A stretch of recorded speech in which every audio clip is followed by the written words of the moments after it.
We have with us Carl Martin, the son of the legendary U of M booster and Detroit numbers kingpin Ed Martin. A numerical genius. I mean, he had just a born inclination, right? Yes, he did. And there's someone there struggling, trying to catch up with him with the calculator, and they hit the total button and say, he did it again, he's right. He can do that. It wasn't a secret that your father was supporting people like, let's put it out there, Chris Webber, Jalen Rose. Right. Robert Trailer. Robert Tractor Trailer, Motel. And there's many others. I will say, after he went pro, a call to his dad resulted in do me a favor and don't call here no more. And you wonder like, whoa, where did this come from? Well, you guys really gonna be surprised what we do for you when Chris makes it. You're gonna be surprised. And so I used to have a joke with my dad after he made it and we were unpleasantly surprised. I say, hey Dad, he said, well, I say, aren't you surprised at what he done for you? We just laugh because he ain't done a damn thing,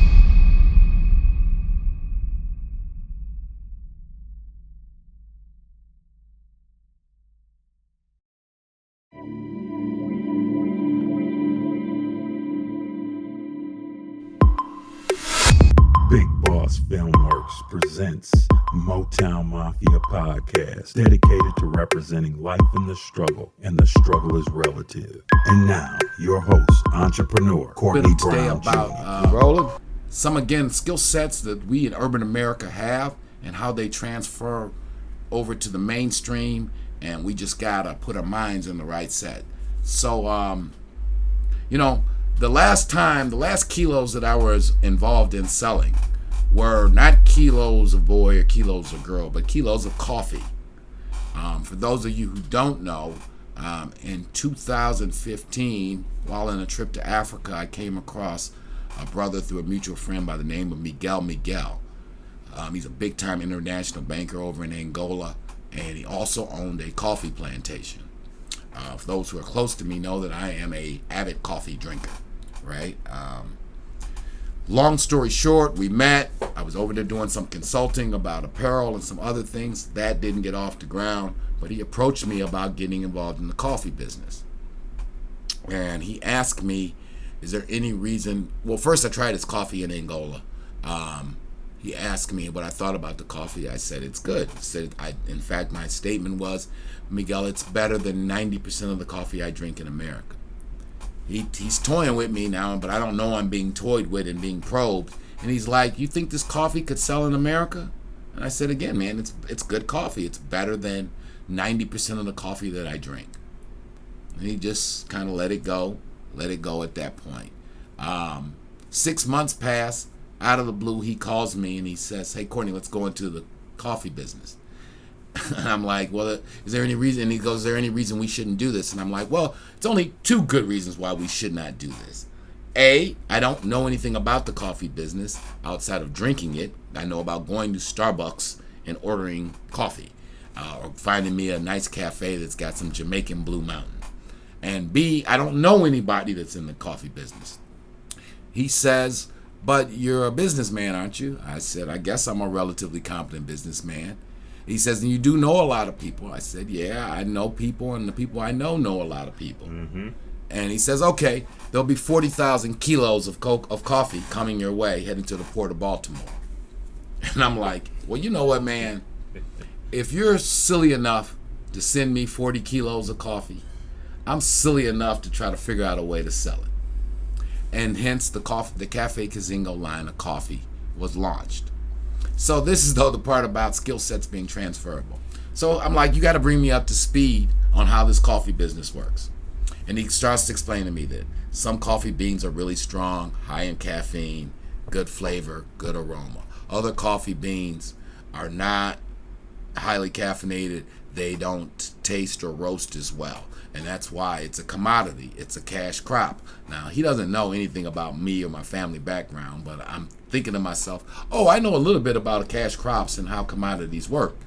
Then he starts to tell me about, well, coffee is done in kilos, it's sold in kilos, and so you can take a kilo and there's 36 ounces in a kilo, and if you've got 20 ounces of really good coffee, it can be diluted. Excuse me, Phil.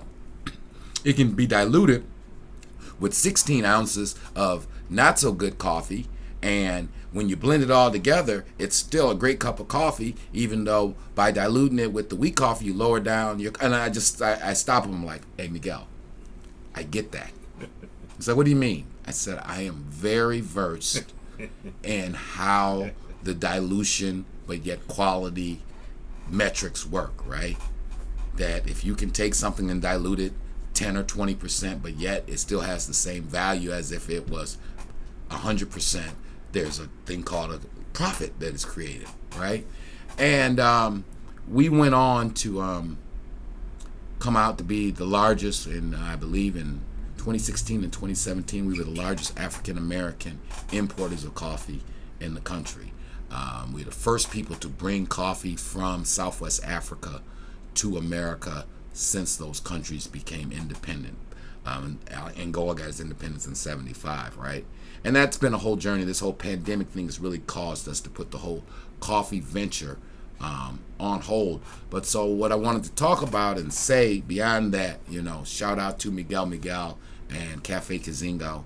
Anybody who's wondering what's going on with our coffee business, there are people in the streets who never passed chemistry, but you give them some baking soda, some hot water, and a couple ice cubes, they can do scientific experiments to perfection, right?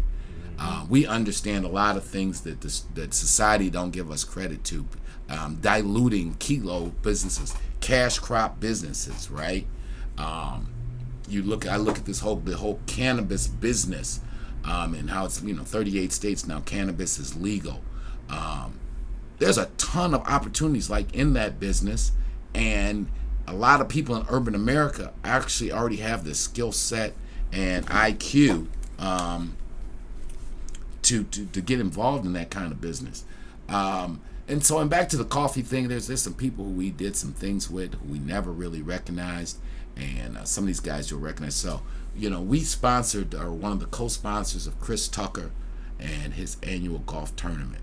And big shout out, never really gave him the credit we needed to. Big shout out to Chris Tucker. I mean, our coffee company, Cafe Kazingo, along with some companies you might have heard of, like Nike, Jordan, Delta Airlines, sponsored Chris Tucker's annual golf tournament down in Stone Mountain, Georgia. And so I want people to know, and Chris is at the top of the entertainment food chain, but all of this stuff and this journey we've been on, we've been blessed to interact with all kind of people. So big shout out. We did it for 2 years in a row. COVID made us take off last year. This year, just with the pandemic we went, it's something that we hopefully will be able to get back to in 2022. And some of the other people who support Chris Tucker and then Via have been supporting Cafe Kazinga. Hall of Fame football player Lawrence Taylor, shout out to LT.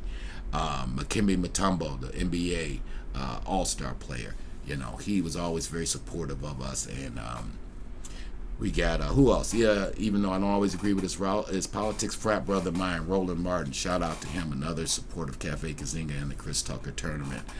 Vince Carter, Vince Tabulous, NBA All-Star, probably headed to the Hall of Fame himself. Shout out to him. Herschel Walker, another NFL Hall of Famer, regardless of his politics. Johnny Gill, R&B legend. We got some stuff. Maybe you find the photos and some of that stuff for the family. Johnny Gill, Jeffrey Osborne, Bo Jackson. Oh, and special shout outs, Marcus Allen, Hall of Fame football player. He was actually on the last tournament. He was a part of our 4-man team, and just a great guy.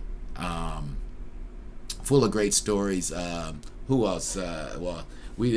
Barkley was he was on the team in front of us, but just hearing Marcus Allen and Charles Barkley go back and forth at it, Marcus is like, Chuck, I wish we could have got you on the football field, and Barkley talked crazy, talking about, Marcus, if I'd have played football, I would have took your Heisman Trophy, not you. So, I mean, all those kind of guys, again, this journey's really allowed us to to do some fun things, man.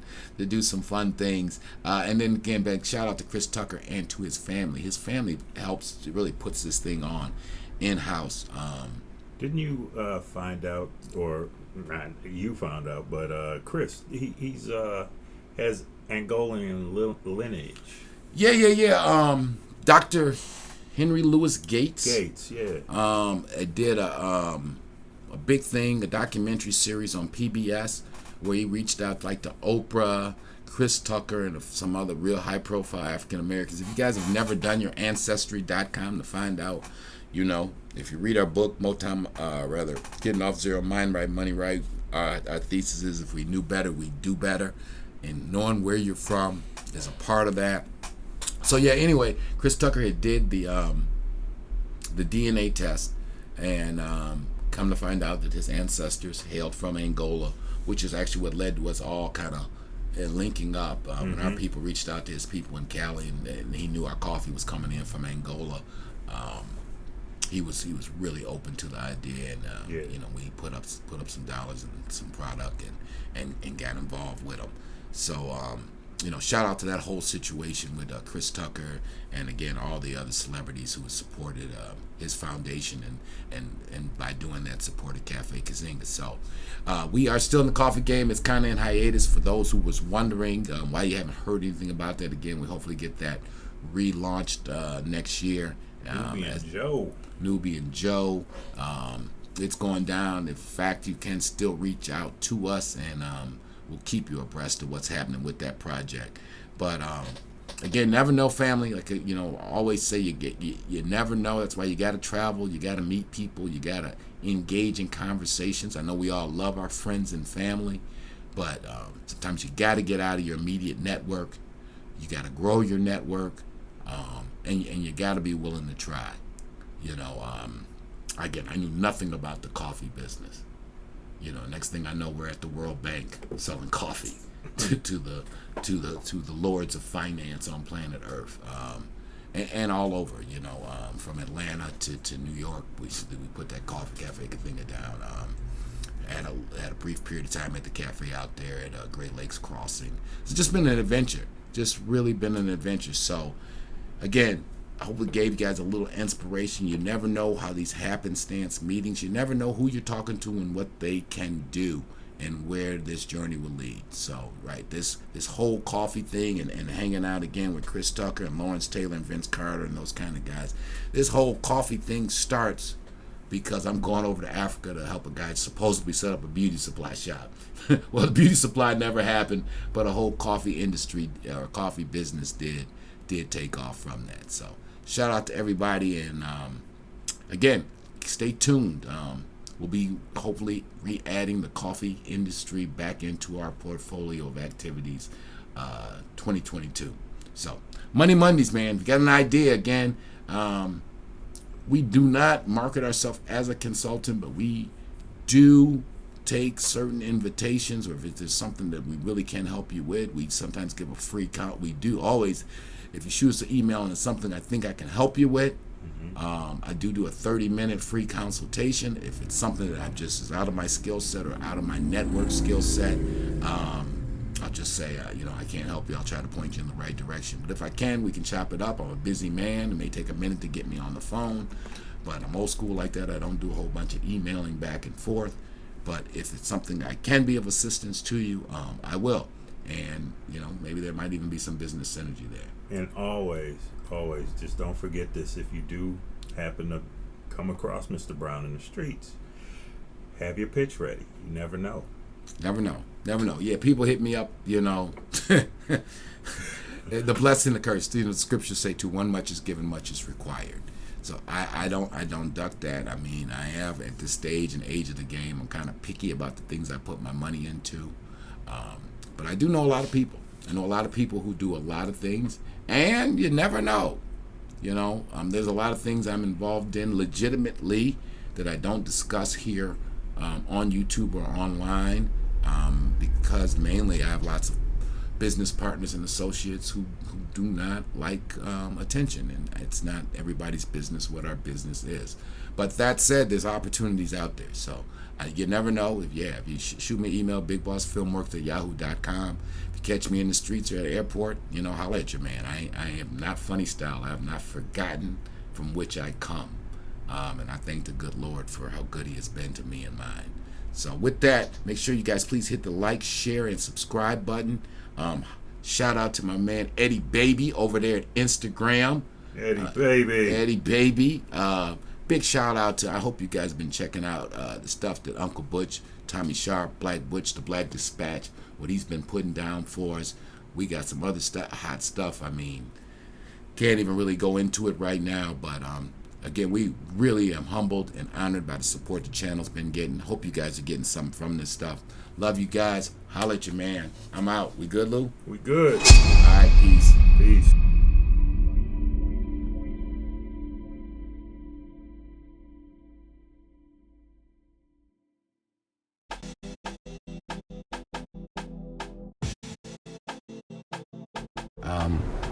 It was just time to really tell a great untold Detroit story, because it kind of covers Detroit at its zenith. Very interesting story. We decided that we were going to make a movie. All right, Rich Rossi with you with Motown Mafia. I'm with Courtney. Louis Stevens, Courtney Brown. Courtney Brown Jr. And Alan Al Prophet Bradley. And this is an entrepreneurial, inspirational story too, because again, I'm a real estate retail guy. That's what my skill set is. But I'm a businessman, so I was like, we're gonna do it. Sometimes when you got a dream, you won't have all the answers on how you're gonna do what you're gonna do. What made this one unique was not so much the crime, but the intertwining with Detroit's history and the Motown era and kind of the economic decline of Detroit. And it's really the story of a family. And from some perspectives, has a happy ending, like you said. For others, it didn't have a happy ending. Right.